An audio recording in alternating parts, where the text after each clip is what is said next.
Et donc oui, je vous parlais de la communication, connexion grand tout, mais la- récemment, donc, avec ce qui s'est passé avec Cybèle et l'histoire des hirondelles, ça met en relation en fait la communication interespèce.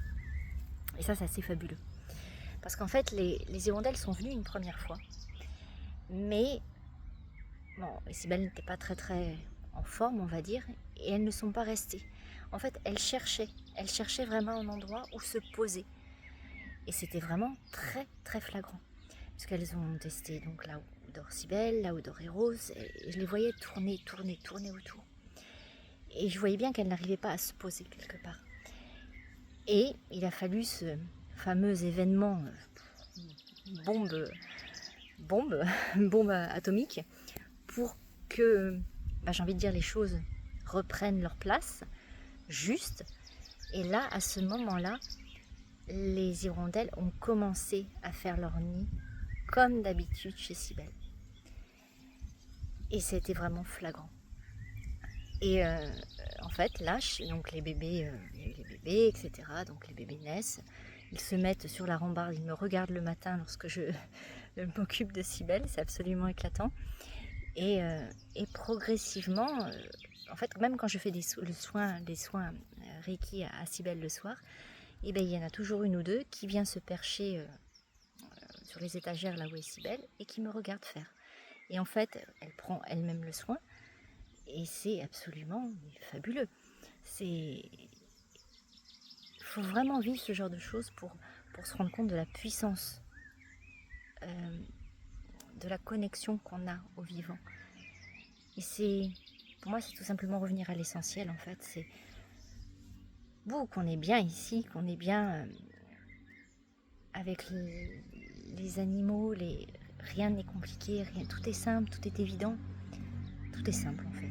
Tout est simple et tout est...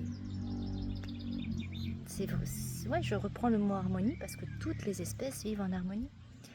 Même moi, quand je pénètre dans l'antre de Cybèle où les hirondelles ont nidifié, je ne me fais pas forcément attaquer. Bon, attention, il y a la petite sirène d'alarme qui dit « Oh là là, attention, humain en vue !»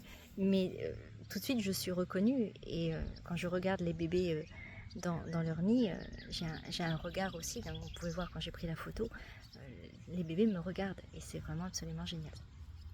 Voilà. Donc je vais vous laisser sur cette petite image où, pendant que je vous parle, Cybèle et Eros sont en grande conversation, mais surtout se rafraîchissent le bidou. Voilà. À très vite et je vous reparle de tous ces bénéfices de se connecter à son animal et ainsi à tout ce qui nous entoure. Parce qu'on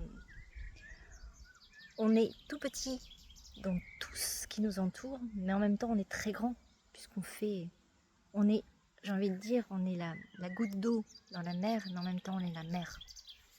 Et ça, c'est vraiment quelque chose qui se ressent quand on baigne dans la nature, que ce soit la verdure, que ce soit la mer, n'importe quel endroit. C'est vraiment ça qui en ressort. Allez, je vous laisse voir ma belle Cybèle. Et mon héros, c'est un peu plus loin, en grande discussion. Il fait très chaud. À très vite.